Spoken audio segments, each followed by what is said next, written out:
good to be with all of you today. I'm Deandrea Dare, and I'm thrilled to be here. I want to say thanks, though, to several people who have helped me get here today. I have great amounts of gratitude for three individuals, especially. Tom asked me to do this quite a while ago when he knew he was going to be going to Germany, and he had said that there would be one service. And so I thought, okay, my baby will be 5 weeks old. I think I can manage one service. And then this past week, he wrote me and he said, it's two services. And oh no, I'm not to that point yet. I don't think I can do this. There's no way. I'm a mess. I cannot do this. And so thankfully, Todd Kirk stepped up and was so kind to do the 9:39 service and allow me a few more moments of sleep. And so thank you very, very much. And then Brad and Lynn are incredible gifts to this church and to me. And so thank you, both of you. And I actually also should say thank you to Austin, my fourth person, yes, because without him, I would not have my sermon this morning, because it is true that my printer would not work and my child was sick. And so yeah, it's been a great morning. So, but hey, we're all here together, and that's what matters. And I have a great amount of gratitude on this morning. So, life is full of moments, and some of the moments are funny, and some of them are heartbreaking, and other times they're full of absolute love and joy. And moments somehow fill the time and the space in this thing that we call life, and suddenly they become our memories, and then suddenly also we begin to dream about what moments can come to us. But we have to be careful in the midst to not miss out on the present moment of which we have.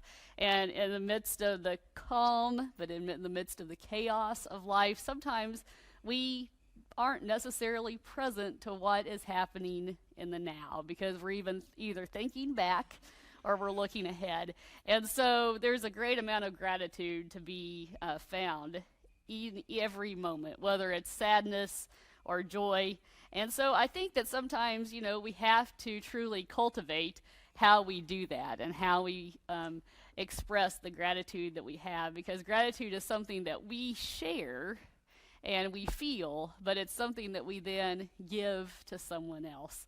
And so on this time and in these moments here, we come together this week to talk about gratitude and to think about the ways in which we can live a balanced life that is faith-filled, and the way in which we share in community together.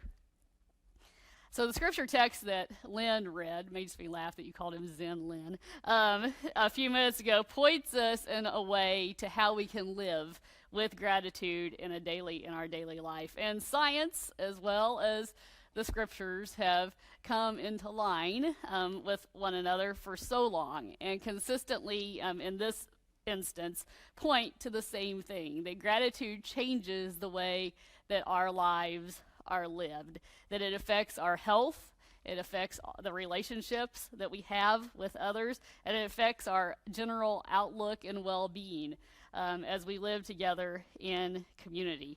And Paul, who wrote the scripture that Lynn read, seems to be emphasizing how it is that we live and where it is that we put our priorities not only affect us, but they affect all those who are around us. Maybe not just those whom we live with, but those whom we come into community with here in the church, those that we work with, those that we meet out in the life that we live.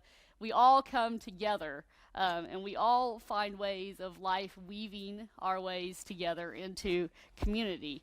And so the ways in which we express this gratitude and we feel gratitude within us matters deeply. There is some part of all of us, it's just plain human nature, that seems to be innate deep down within us, that if we feel as though we've somehow worked so hard to arrive at where we're at, or we've done so well for ourselves, we become a little bit proud. We become a little bit stingy sometimes, thinking that we have done all of these things in life on our own. And we can begin to think that how great we are. Or if we look around and we feel as though we have been somehow slighted along life's path, or we've been shortchanged because we do not have enough. It's a matter of perspective. And then there's another perspective that invites us to think about how many doors have been opened for us that have allowed us to get to where we are today. I had several opened for me that allowed me to get here to this moment with you this morning. And so when you think about this day in your life, and you think back to who has helped you in your life along the way, whether that was in the realm of a teacher in school, whether that was a parent or an aunt or an uncle or a grandparent, whether it was friends along the way or colleagues, when we begin to look around and see that we have not arrived at where we are by ourselves, we begin to see a perspective that offers much more light and much more grace. And we see that we have experienced this in ways that we do not even deserve. It's not something that we work for. It's something that is freely given to us. And when it is given to us, then we are led to respond. And how we respond says a great deal about who we are and who we are becoming. And so when we respond, we hope that when we focus on this gratitude thing, that we are responding with grace and with love to others. Because when we have received that grace, we are then to give that grace away. And gratitude is a recognition of the grace that we receive. And when it affects us, it then responds to someone else. And when we give that gift of grace and gratitude away, then someone else picks it up and gives it away as well. It seems that in this life, when we feel as though we have little and nothing to give, whether that's materially or with our presence, we are still able to sow what God is doing and God's scattering the seeds around us. So I do believe that no matter where we are in life, whether it's in a very painful time or whether it's on the top of a mountain experience, that God is present with us. And from those moments, there are great seeds of gratitude that are being sown deep within us. And sometimes it takes us a while to be able to see those. Sometimes it takes us a while to be able to find ways to share them. But little by little, when we focus on that which we have been given and that which we have, instead of that which we wish we had, we will then find ourselves living very differently. The more you guys get to know me, the more you will find that I love my nephews. I have 6 of them, and they're not little anymore. They range from 18 to 30, which makes me feel really old. But I love them dearly, and 4 of them live here in the area, and so I've gotten to be incredibly close to them. And last year, 2 of their twins, they were seniors, and David, who is now a student at TCU, he took this 100 Happy Day challenge on Facebook. And I don't know if you've seen this or not. It's a little challenge that you post a picture daily, and you write a post daily, and you use certain hashtags to tell your story about one thing during each and every day that made you happy. And David's a sweet, sweet kid, and I thought I knew David well. But when he started posting these things and writing about what it was in life that made him happy, there was a great amount of depth to him that I had never seen. And he says that he found this challenge on Facebook to be a life-changing event. He says he thought he was happy before, but what he found was that he could be even happier. He could laugh louder. He could focus on what was positive instead of dwelling on all that is negative. He could begin to see what was really important in life instead of focusing on the things that take so much time and energy and in the end do not really matter. David enjoyed the 100 Happy Day challenge so much that he expanded it to 365 days and did a whole year. And I was very happy about that because I still miss those posts. But at the end of the challenge, he actually wrote this. And he said, 1 year ago today, I started a silly social media challenge that would somehow change my life. And one year I learned that happiness can be found in the smallest of things, on the worst of days, and in the unhappiest of people. Finding the one thing that made me happy every day for 1 year created a happiness that I would not have been able to fathom 1 year ago. We all only have one life to live, so why should we waste it focusing on what matters?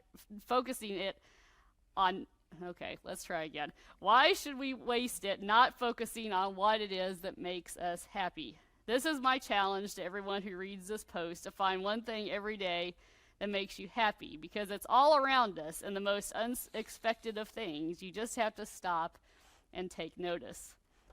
Now, I will tell you that gratitude and happiness are not the same thing, but they do go together and are working hand in hand. There are days in this life, and you may be experiencing one of them today, that is just not happy. We're all at different places on our journey, and we all have life happening around us. And some moments are just not good. There is pain in this world, there is injustice, there is cruelty and war and disease, and there is broken relationships. And yet, there are still, in the midst of those things, even though it's hard to see sometimes in the midst of those things, moments of grace and gratitude that spring forth, that offer to us bright spots, moments of light, kind of where that thin veil between heaven and earth come together, and we are able to see that there is still goodness in the midst of that. There are small mercies to be found even in the most difficult of times. I was impressed that David, a high school senior, could figure this out from a silly Facebook challenge, but it did change the way and his outlook on life. And I believe it could change ours as well. There's a writer in New Zealand that writes a blog, and she reflected one day on how her grandmother had always said to her, "Be grateful for small mercies." And when she was little, she didn't really quite understand exactly what that meant. But then she began to see that it was being grateful for the small things in life, for the things that we often overlook. And she talks about how once she became an adult and she got caught up in life and times were not so good, she forgot this little piece of wisdom that was given to her. She was living in New Zealand at the time, and she was separated from her partner for a whole year. They did not get to see each other because her partner lived here in the United States. They were both in difficult financial positions. Their home in the U.S. was about to be foreclosed, and that was weighing heavily on her. They were having to decide between mortgage payments and health insurance. And then suddenly her father died. She says that she felt as though life was way too big for her and that she was being swallowed by it. So she hurriedly one day got this idea and sent an email to her partner here in the States stating that she was going to begin a gratitude list, and that she hoped that they could do this together by emailing it back and forth. And so they did. And this is what she says. "We began to shift our focus away from the pain that we felt at not being able to be together, from the heartbreaking loss of people that we loved, and from the impending loss of the home where we had known such happiness. Now I give thanks for the silence that enabled me to hear the bird song in my New Zealand garden, and for my tea and toast, and for my cozy bed, and for the clear blue sky. We gave thanks for good deeds that we were able to do that day, and for ways in which we were able to help others. We gave thanks for a beautiful day, for pizza, for water that we were able to drink from an underground spring in upstate New York when we were together. And then, as the months went on, a very curious thing happened. We stopped feeling alone. And together we summoned a power that neither of us could have summoned alone. We began to see that in reality we actually lacked nothing at all, despite the fact that I was lucky if I had $1.54 in my bank account at the end of most weeks and had not been able to fly to my father's funeral without borrowing money. Slowly over time, we awoke to the true value of our help, our deeply comforting long-distance love, the air we breathed, the hot water that flowed into our homes. And slowly over time, we came to see that even amidst the loss and seeming deprivation, we were actually both rich beyond words. And this is what gratitude truly is. Many of you know part of my journey and part of my story, that my first child, Max, was unexpectedly stillborn 3.5 years ago. It happened in the middle of the night. I was rushed into the OR. Things were chaotic. People were yelling things I didn't understand about instruments and medical things. I was rushed into the OR with my husband being left in the room in the hospital. I was crying. I was scared. I was wondering how this could be happening. But in the midst of all that chaos, there was this one person who was very, very present in the moment. He was very calm. His voice was very, very peaceful and incredibly reassuring. I never saw his face because he was the anesthesiologist that was sitting above my head as I was laying on the table. He called my name, and I remember looking up at him. He had on the hat that you wear in the OR and all the scrubs and the mask. He called me by name, and then he said, with care and compassion, "Deandrea, I am going to take care of you." And that was the last thing I heard in the midst of all of that fear and utter confusion. For 3.5 years, I've heard that man's voice in my head. I've heard the words that he spoke whenever I have thought of that awful night. And as I began to reflect on my life and on my journey to having Max, I began to see that this man that I didn't know, who was sort of a masked guy with a calm, sweet voice, was a gift of grace in the midst of the worst absolute moments of my life. And so this past September, while I was in the hospital waiting to have Mara, I asked one of the nurses to look back in my chart, and since it's all electronic, they can do it right there at the bedside. And they looked back in my chart and they found out who this man was, because I wanted to know his name. I wanted to know more about him. I wanted to say thank you to him if I possibly could. And she found out who he was. She told me that he was one of the kindest individuals that she had ever met. But she also told me that he no longer worked in L&D. He was no longer the anesthesiologist for many of them. That he'd taken a different position in the hospital, more of an administrative role. And I told her, I'd like to say thank you if I can, but I understand that he's probably too busy and that things are chaotic here at the hospital, but I'm going to be here a while. So if by chance, he could swing by sometime, I would love that. And so she said she would see. And so she went and she found one of the unit anesthesiologists, and she told her my story. And then that anesthesiologist came and talked to me and said, "I'm going to go try to find him." And I thought, there's going to be an emergency. This is not going to get passed on, the game of telephone, or it's going to get passed on. It's going to be some weird story somehow along the way. But about 2.5 weeks later, there was this loud bang on my door. And I'm laying there hooked up to stuff. And I said, "Come in." And I heard Deandrea. And he walked from behind the curtain in my room, and I would not have known him if I would have passed him on the street or if he would be sitting right here beside me. But when he said my name, I knew who he was. And he said, "I was told that you wanted to see me," and he told me his name. And I just started to cry.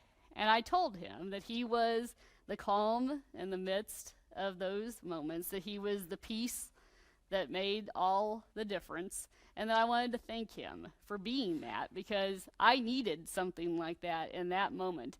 And how, we don't always know the way our words or our actions affect other people. And as I was talking, he began to tear up. And he said, nobody ever thanks an anesthesiologist. He said, "We put people to sleep and we never talk to them again." And he said, "I've moved to a different stage in my career. I left a job that I loved, but I went to a job that I felt called to."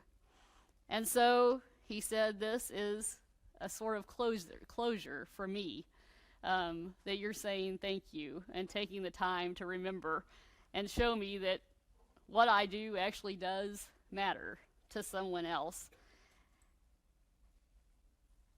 And so it was a moment of gratitude shared between both of us, where we never even know how we're going to affect another person. I didn't want to tell him thank you in a way to close out a journey of his life.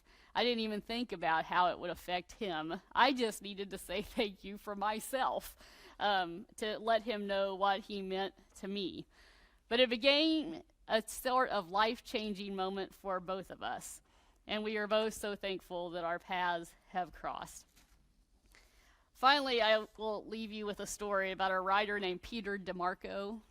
He lives in Boston, and you may have heard of him and heard this story because it's gone viral and been focused on the Today Show recently.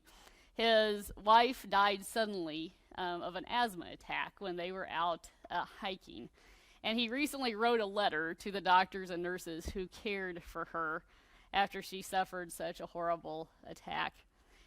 In the letter, he says that people often comment about how could that he remember all of the people's names who cared for her, and his response simply is, how could I not? And in the letter, he goes on to describe the care and the tenderness that was given to him and to his wife while she was in the hospital. He explains that how they went above and beyond, allowing his friends and family to come and be by her bedside and say goodbye. They allowed him to sneak in their cat named Cola so that the cat could lick her face one more time. They gave him a final hour to spend with her before she donated her organs and gave life to someone else. And at the end of the letter, he says, I will remember that last hour together for the rest of my life. It was a gift beyond gifts. I have Donna and Jen, our nurses, to thank for it, but I actually have all of you who cared for her to thank for it. With my eternal love and gratitude, Peter DeMarco. The fact that this letter has gotten so much attention, I believe, shows that we as humans desire to see goodness and grace in the midst of the everyday life.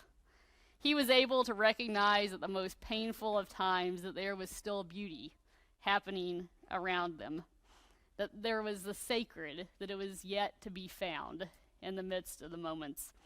And so I think and believe deeply that when we express thanks, we are focusing on the good things in this life. We look at what is working instead of focusing on what is not working. What we have instead of what we don't have or what we think we need. We focus on who we love instead of who we don't love. And we are reminded of what is really important in our lives, our family, our values, our friends. The entire history of the universe, Frederick Buechner says, let alone in your own history, there has never ever been another day like today. And there will never be another day to come like this moment that we are having. Today is the point to which all of your yesterdays have been leading since the hour of your birth. It is the point from which all of your tomorrows will proceed until the hour of your death. If you were aware of how precious today is, you could hardly live through it. Unless you are aware of how precious it is, you can hardly be said to live at all. On this day, as we focus on gratitude, as we move through this sermon series, may we begin to open ourselves to all that is sacred, to all that is surrounding us in this moment and in the moments to come. May we seek and search intentionally to find the grace that has been given to us even when we do not deserve it, and recognize it and thank those who have given it to us. And then may we take that grace and with gratitude share it with others so that little by little the gratitude that comes from that grace might flow into the community, and before we know it, it may possibly even transform not just us, but our world. And in the words of Bob Dylan, we close as we say, may God bless you and keep you always. May your wishes all come true. May you always do for others and let others do for you. And may you grow up to be righteous. May you grow up to be true. May you always know the truth and see the light surrounding you. May you always be courageous, stand upright and strong, and may you stay forever young on this day and in the days to come.